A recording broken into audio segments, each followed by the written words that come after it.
I'm Mike Gonzalez. You're watching the Franklin PUD Power Line. Coming up on the Franklin PUD Power Line, I'll talk with Franklin PUD's general manager about how the utility district is operating during the pandemic. Establish certain priorities. One of the main ones, of course, was keeping our employees healthy and safe.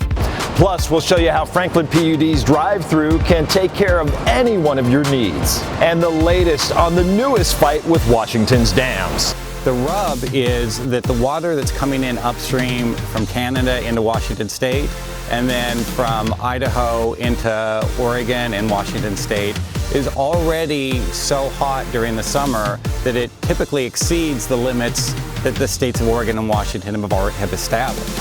We'll also visit a clean energy project that's generating electricity in rural Franklin County. How the Esquatzel Hydroelectric Project is overcoming challenges. We're approaching a gate that goes across the Esquatzel Canal. This is what we refer to as the lineman gate.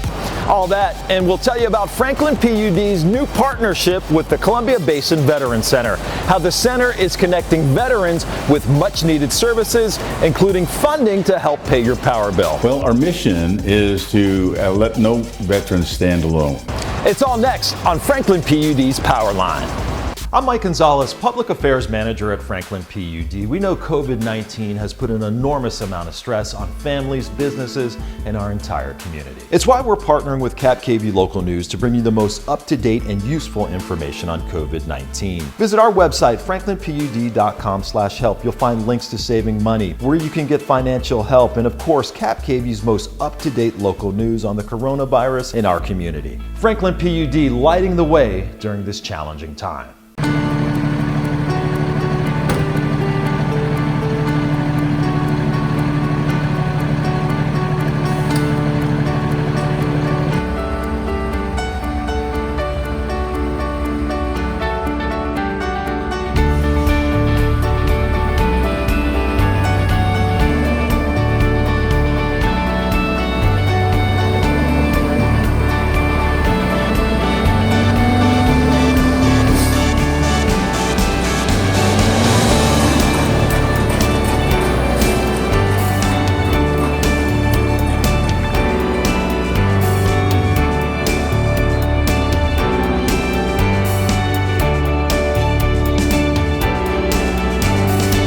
Hi everybody, welcome to this edition of the Franklin PUD Power Line. I'm your host Mike Gonzalez. I'm the Public Affairs Director here at Franklin PUD. Thanks so much for watching.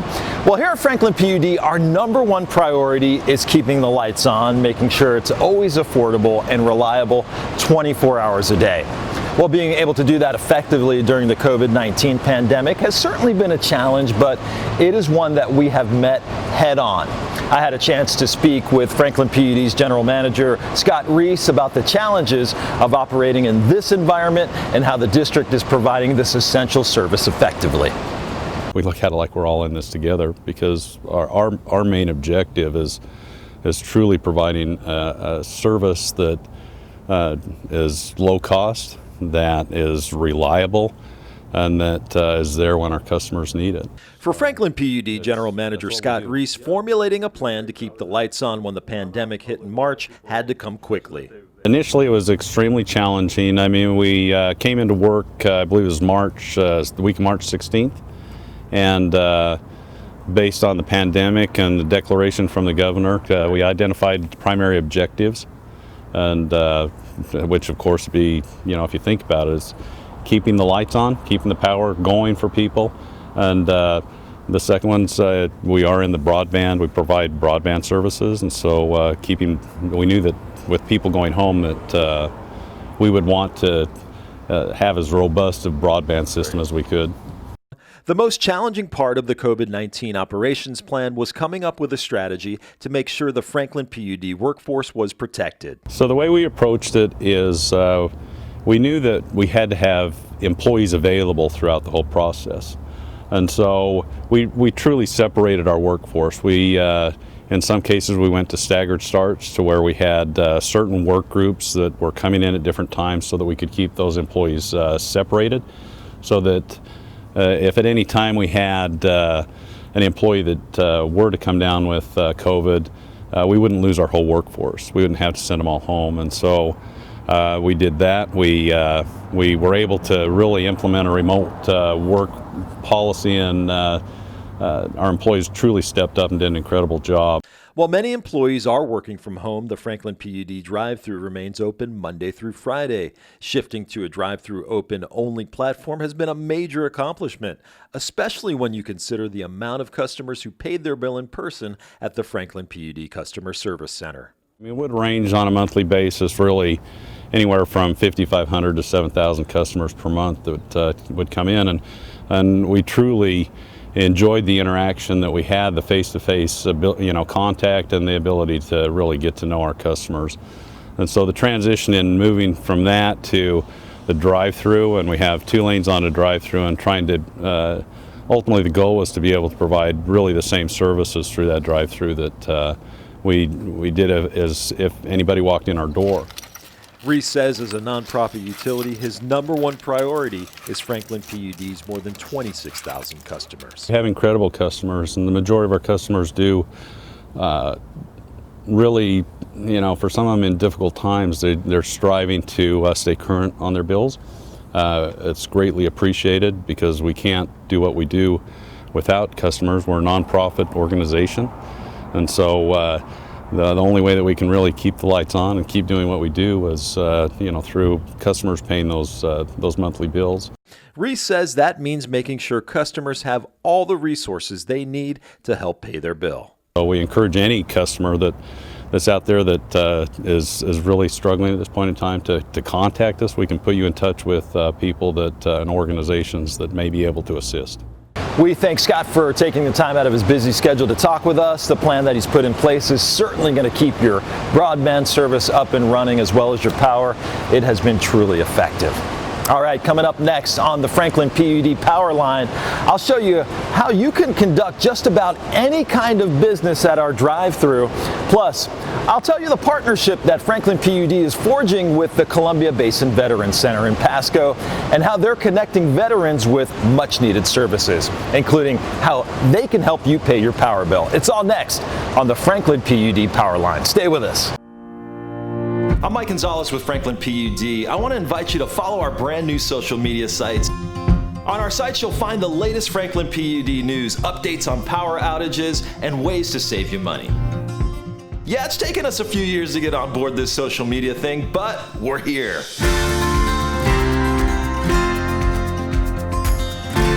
Just search Franklin PUD on your favorite social media site. Franklin PUD is lighting the way.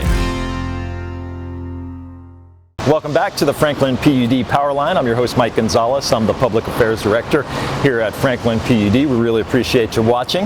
Well, here at Franklin PUD, one of our top priorities is making sure our customers have a great experience, whether that's online, on the phone, or in person at our main facility on West Clark Street. Well, before the pandemic, as many as 7,000 people would walk through our doors to pay their bill. Well, obviously now that's not possible because of COVID-19, but it doesn't mean you can't do everything in the drive-thru that you could do before. I had a chance to talk with Franklin PUD's customer service manager, Abby Borchards, about how she and her entire team are keeping the drive-thru running smoothly. Okay, nuevo servicio. For the Franklin PUD customer service team, COVID-19 meant adjusting to a new reality and fast. We allow people to drive through, they can walk through, we walk them through any question that they have. So if they come up and they want to know about a payment arrangement, we'll let them know if we can help them through the drive-through. And if we aren't able to help them right that moment, we do give them a resource such as here, give us a call. Someone in the office will walk you through that process. If you want to utilize the drive-through here at Franklin PUD, you don't even need a car. I've got my Franklin PUD bill. I can literally walk right up and I can pay my bill, right? So do you get a lot of people that wind up walking up and just paying the bill? Yes, correct. And how much better do you think the experience is with the video camera? It's definitely a lot better. People always like to see a friendly face on the other side. So it definitely gives them more confidence when they're doing their transaction. The drive-thru is open Monday through Friday, 8 a.m. to 5:30 p.m. There's always a Spanish-speaking customer service representative available. There's also a walk-up box where you can put payments inside. Borcher says more than 7,000 customers a month used to come through Franklin PUD's doors. The biggest adjustment has been making sure they can provide every service in the drive-thru. Now at 5 months into the pandemic, Borcher says they've got the system working very efficiently. They can bring through documents to drop off if we're requesting something. They can make payments for the engineering department. I want to thank Abby and her entire team for showing me how things in customer service run. If you need to get a hold of them, you can do that anytime by calling 509-547-5591. You can also load our app on your phone by searching the Smart Hub app in your app store. You can also visit our website, franklinpud.com, to pay your bill and find a list of places in Franklin County where you can pay your bill in person. All right, well, we all know that changing your AC filter can be a pain, and it's kind of something that you forget about a lot of times. Well, our Maurilio Lopez shows you how easy and important it really is and how it keeps your AC running effectively. Hi, my name is Maurilio Lopez, and I work for Franklin PUD and the Energy Conservation Department. Today, I'm going to show you how to replace the filter in your HVAC system. Why is it so important to replace your air filter and your central air conditioning? Well, there's three main important things. Why? Because it causes wear and tear in your HVAC system, increases your energy bills, and indoor air quality gets polluted. So let's get started. So the first step is to turn off the system. So we're gonna turn it off. The next step is to locate where the filter is, and in this case, the filter is located in the ceiling. And for that, we need a ladder.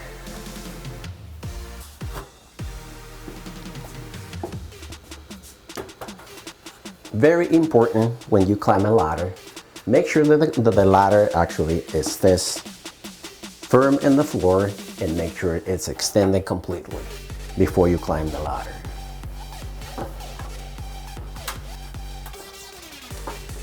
Okay, in the filter, there's two clips that you have to spin. You can do it with your hands. Very easy, they're not that hard. You just pull those out and the filter comes right off. Let's make sure that this filter needs to be replaced.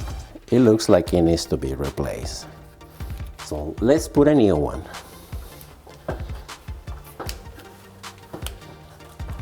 A quick tip, before you replace a filter, all the filters come with an arrow and it shows the airflow. Like this one right here, that's the old one we're replacing, and we're gonna put a new one.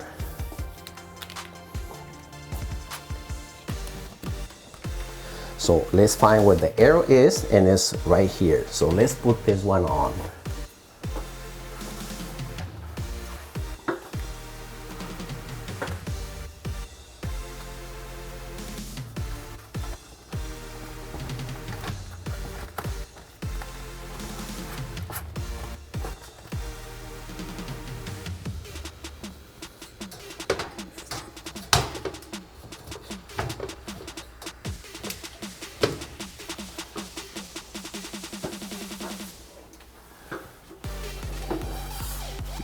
So that's how easy it is to replace the filter. You gotta remember, replacing the filter is very important. So let's review what we learned today. Replacing your filter is an easy, inexpensive step to take to save money. Extends the life of your system and improves your indoor air quality. It also decreases the amount of energy you use inside your house. For more information, go to franklinpud.com. Click on the Energy Efficiency tab for more information. I'm Maurilio Lopez, and thanks for watching. I'm Mike Gonzalez with Franklin PUD. I want to invite you to follow our brand new social media sites. On our sites, you'll find the latest Franklin PUD news, updates on power outages, and ways to save you money. Yeah, it's taken us a few years to get on board this social media thing, but we're here.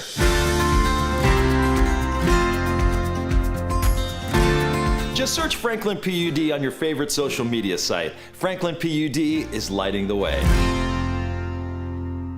Doing pull top rescue once a year, we have to come out here and we have to qualify, make sure we can get an individual off the pole in case they're injured or electrocuted. It's extremely important. It's you could be in the middle of nowhere, hours away from help, and as long as you have someone else with you. You know, the whole idea is that someone can get up there and get you down.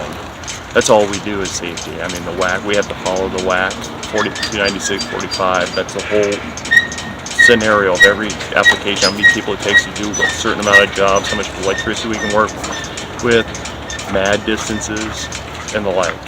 Hi everybody, I'm Mike Gonzalez with Franklin PUD. I'm standing right outside of Ice Harbor Dam, right outside of Pasco on the Snake River.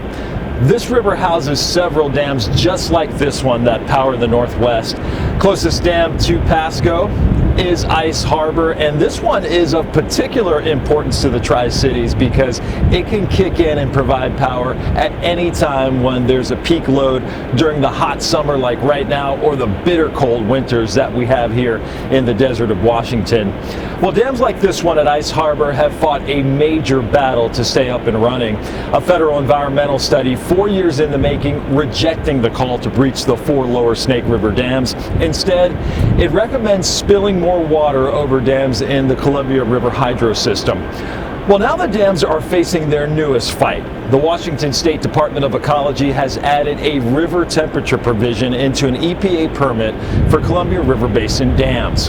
The EPA permit was designed to manage pollution coming in from equipment. It was never intended to try to control temperature of an entire river system. I had a chance to talk with Kurt Miller from Northwest River Partners about this latest battle, the science involved, and what's next in this ongoing saga of the dams.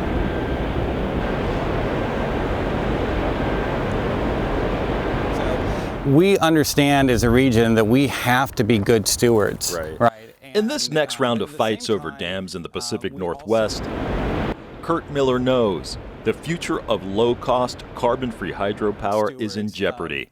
Because of recent regulatory developments in Oregon and Washington and at the federal level, dam operators are facing what Miller calls new and unattainable rules that put the hydro system at risk. A river temperature issue is important because river temperatures matter to salmon. Salmon are cold water creatures. So whether they're in the river or in the ocean, they prefer cold water. And if the water gets too hot, it can actually, first of all, it can start to kind of upset them, but then beyond that, it can make it harder for them to feed, it can exhaust them, and eventually it can kill them. The EPA says temperatures are hovering above the 68-degree required mark at several of the dams during the summer months, including Ice Harbor Dam that hovers around 70.5 degrees, Lower Monumental at 69.1, and Little Goose at 68.4 degrees. Miller says this is a complex issue involving multi-jurisdictional laws. The EPA actually came out with a report just recently, and it did say, first of all, that the water is too hot coming into the states. Second, it said that climate change is responsible for between 2 and 4 degrees Fahrenheit of warming of river temperatures, which is really serious if you think about that. But then they also modeled the effect of dams on rivers, and the EPA report said that the dams also increase river temperatures. While the EPA used a model to attempt to estimate the effect of dams on river temperatures, it took actual temperature measurements of water coming in from Canada and Idaho. The TMDL report clearly demonstrates that water entering the U.S. from Canada is already too warm by a substantial margin to meet the Washington State standard in the summer months. The rub is that the water that's coming in upstream from Canada into Washington State and then from Idaho into Oregon and Washington State is already so hot during the summer that it typically exceeds the limits that the states of Oregon and Washington have established. And so our concern has been that they really are potentially setting up the dams to fail, because if you set, just like in anything, if you set an unattainable standard, basically it's going to be one of those situations where no matter what the dam operators do, they're not going to be able to make the water as cool as the state limits if the water that's coming from upstream, the water they're inheriting, is already too hot. The same is true for water entering the lower Snake River dams from Idaho. In fact, Idaho participated in developing similar guidance with the EPA for the Snake River in 2003. But in the end, Idaho dissented due to reservations about attainability. According to the Idaho Department of Environmental Quality website, These reservations persist to this day. Even the EPA recognizes that meeting these temperature quality standards is going to be really difficult for the states of Oregon and Washington. So they've recommended to both that they change those standards. There is another study by Pacific Northwest National Laboratory in 2002 that actually said, hey, you know, without the dams, the water would be a lot shallower, and so it would be much more prone to heating. And so actually the dams, according to that study, and it's a peer-reviewed study, said that the dams actually help mitigate the extreme temperatures. They kind of take off the top and they kind of raise the bottom, and so they kind of make it a little bit more normal throughout the summer.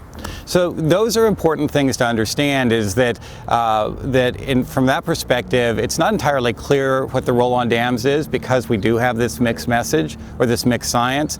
But the thing we do know is that the dams produce thousands of megawatts of carbon-free electricity.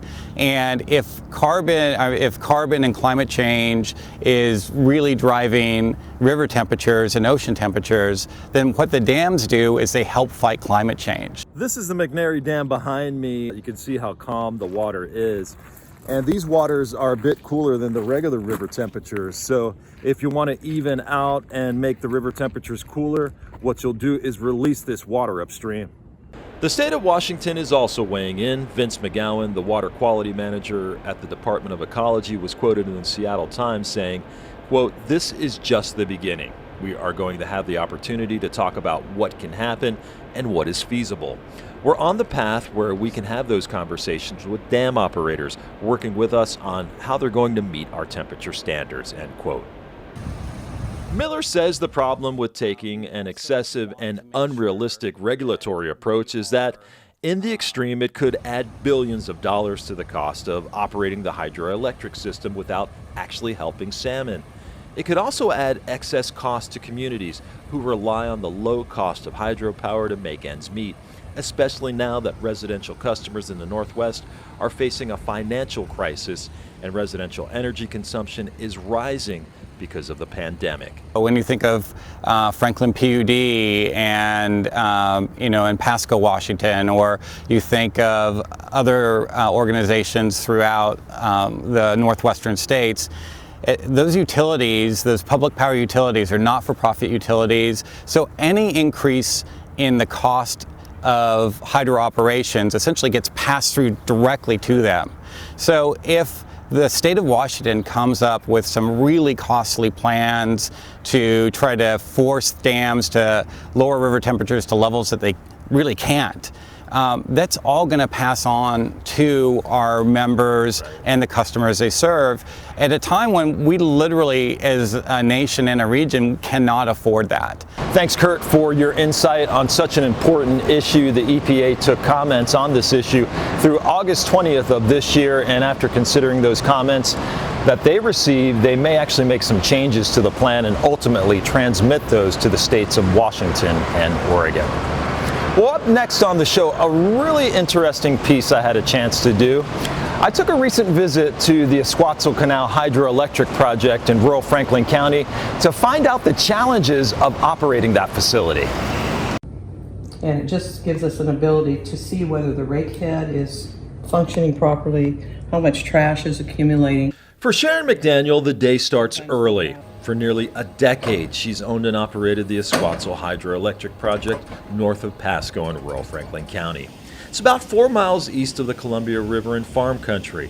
She and her late husband dreamed of harnessing the power created by this flowing canal. In 2009, the pair received a $900,000 grant, mortgaged their home to make it happen, and struck up a deal with Franklin PUD to sell the energy created from the turbines. We're approaching a gate that goes across the Esquatzel Canal. This is what we refer to as the lineman gate. Once the water hits the lineman gate, it's free water because it's sailing down the canal and it's going into the river, never to come back. And so nothing else is being done with that water. So when we started this project, that was us harnessing this wastewater.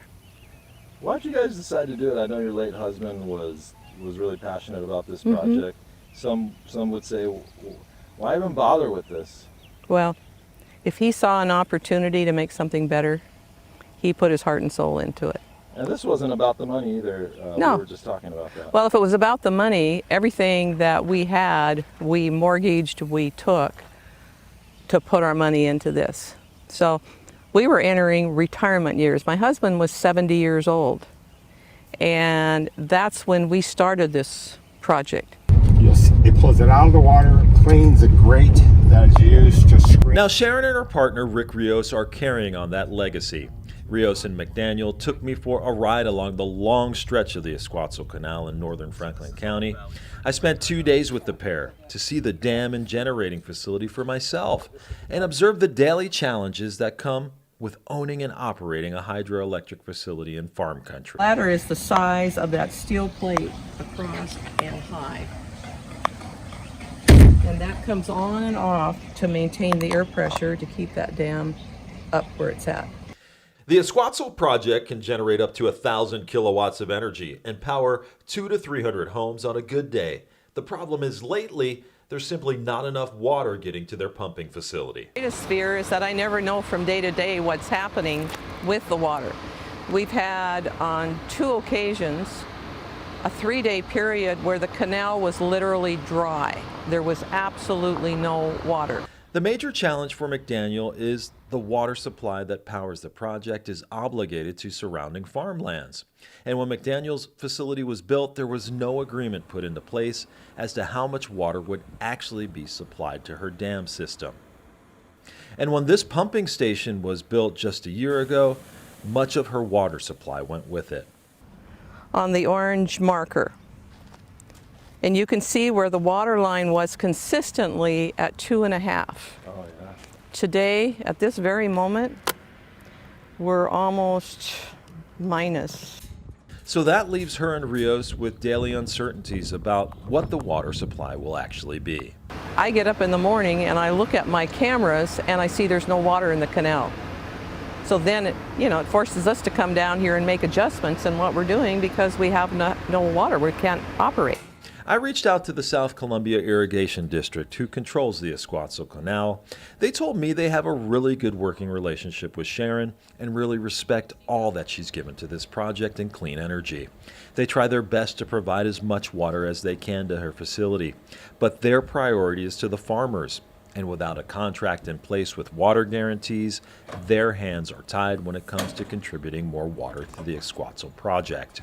They say the other major issue is Mother Nature. Water flows at various rates during the year, so it's really a challenge to try and predict how much water will be in the canal on a daily basis. They say they're committed to being good partners on the project and will help out as much as they can. So what's the concern, guys, with this water level? I mean, what are you seeing? There's not enough water to really run through the turbine. Yeah. Even to keep it running. And it's designed that there's certain water levels that it has expectations for. When it gets below that, then I get intake level alarms to where the machine's saying you shouldn't be running. Right. Shouldn't be running on this minimal amount of water. And you could see the algae lines right there where the water typically should be. It should be at least up to the top of the algae line. And then you see the next maybe 2-foot section. Yeah. Where the water was when we weren't running. Along the base of the Columbia River is where these turbines run. It's a hands-on job for McDaniel and Rhees, who say sometimes it means 12 to 15-hour days, making sure the project stays up and running. The pair says they're proud of the clean energy the project is providing to the people of Washington. And despite any challenges, it's worth every ounce of their effort. As for the future of how high the water will flow in the Esquatzel Canal, that remains uncertain. But McDaniel says she's never letting this project go so she can carry on the legacy of her late husband. I can truly tell you that Pat, my husband, he wasn't about so much the making of the money, but it was like, why are we letting this wastewater just go to waste? Look at the power we could be producing. I want to thank Sharon and Rick for their hospitality and showing me just how much hard work really goes into that project. They are certainly great partners for us here at Franklin PUD. We're going to take a quick break, but when we come back, we'll tell you about Franklin PUD's new partnership with the Columbia Basin Veterans Center in Pasco. We're going to show you how they're connecting veterans to much needed services in our area, including ways to help your utility bill. I'm Mike Gonzalez with Franklin PUD. I want to invite you to follow our brand new social media sites. On our sites, you'll find the latest Franklin PUD news, updates on power outages, and ways to save you money. Yeah, it's taken us a few years to get on board this social media thing, but we're here.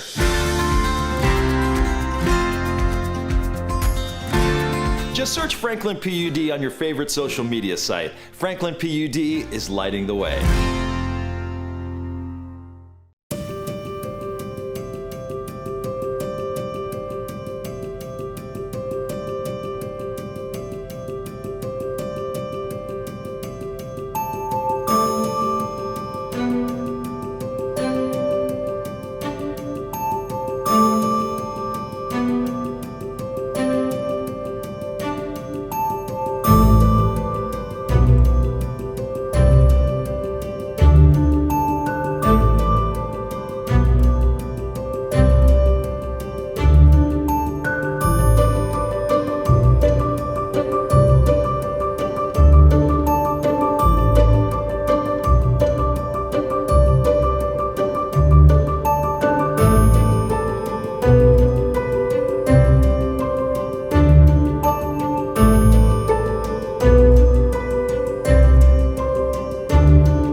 Got this building through the county at a great price. For Steve Leto, every day directing the Columbia Basin Veterans Center in Pasco comes with a laser-focused goal. Well, our mission is to let no veterans stand alone. So that's kind of one of those quote motto kind of things. So we've got veterans who come in here who need help. We have 2 houses, and we can help veterans in a lot of cases to house them if we have room in the houses, and we do at the moment. We help veterans through the Benton and Franklin Relief Fund, and that's for food, gas, utilities, and some other things, and which we administer that. We help veterans by working with veterans who find themselves in the court system through the mentor program at the Benton County Court. And in general, we've got people here who can maneuver through the system and find just general information about your DD-214 and other things they might want to know. For the past 10 years, the center has been in Pasco near Columbia Basin College, but recently made the move to the heart of Pasco on the corner of 7th and Ainsworth next to Mercier Park. Leto gave me a tour of the former detox center, which features plenty of space on both the inside and out. Franklin PUD is proud to collaborate with the center to connect veterans with much needed services in our area. We knew that Lords had left this about 2 or so years ago. Started those discussions, and the county thankfully said, yeah, we'd be glad to let you have this building. Pretty exorbitant rent. For the next 2 years, we owe them $24. So. Nice. Leto, who spent 4 years in the Navy from 1970 to 1974, including several years on the George C. Marshall submarine, says the need for veterans has been high, especially during the pandemic. He says connecting veterans to vital resources is the most important part of his job. What I see the future after our modifications are made. Leto is not alone in his mission. His top assistant is Matt Sammons, who jumped on board about 3 months ago. Sammons spent 8 years in the Marines from 2004 to 2012. Sammons spent 2 tours in Iraq in 2006 and 2008 as an infantryman. Sammons says getting the job was a bit serendipitous. He met Steve when he was donating supplies to the center with the Combat Veteran Motorcycle Association about 4 months ago. I've made a ton of connections. I'm part of the Combat Vet Motorcycle Association, which is a nationwide organization. So I've linked up with the chapter here and made some friends that work here at the Vet Center who are veterans and that have come in. Connections amongst veterans is very simple to make because you have such a common ground you start off with. it doesn't take much more than that. The Sacramento, California native could not be happier. Salmons moved here with his wife, who's originally from Washington State, and his 2 children. He says connecting with veterans through shared experience is already making an impact. I think that's what brings us up and out. You know, when I first got out of the Marine Corps, I really struggled, and that turned into me isolating myself and pushing friends away. And it wasn't until I made the decision to get back out in my community to reach out to fellow veterans that I started to really heal from what I went through. Salmons and Leto hope that the center's new facility will bring veterans together. During the COVID pandemic, it's been a challenge, but that's not standing in the way of the center's progress. I just want people to know that, as veterans, we don't feel entitled to anything. We served our country to serve the people we're talking to right now, and we're still doing that. You know, it's made it hard. It's made it hard to have veterans come and be here, which is our ultimate mission, to provide a place for them to come. Just like we say in the Marine Corps, though, we've had to adapt and overcome and offer our services in light of everything that's going on. Leto and Salmon say their goals for the center are lofty. Leto's vision is a place where veterans can come to talk in this area, being dubbed the coffee bunker. For Salmons, who's also a professional yoga instructor, he envisions the center becoming a place where veterans can work on their health and wellness both mentally and physically. My vision, my excitement for being a part of this is to teach health and wellness. I'm a yoga instructor, and I've had a long journey in my own healing from things that happen on my deployments that I'd love to share with other veterans throughout the process. A process with the help of these veterans is already making a major impact. Thanks to Steve and Matt for showing their new facility off and how they've already had a major impact on veterans in our area with that new facility. If you'd like to learn more about them or any of their services that you've seen today, just head to the Powerline blog at www.blog.franklinpud.com. All right, that's going to do it for this very first edition of the Franklin PUD Powerline Show. Reach out to me anytime on my cell phone, 509-380-8239, if you have a story idea for me, or you can go to our website 24 hours a day to pay your bill, learn more about Franklin PUD. It's franklinpud.com. I'm Mike Gonzalez saying join us next time right here for another edition of the Franklin PUD Powerline. Thanks for watching.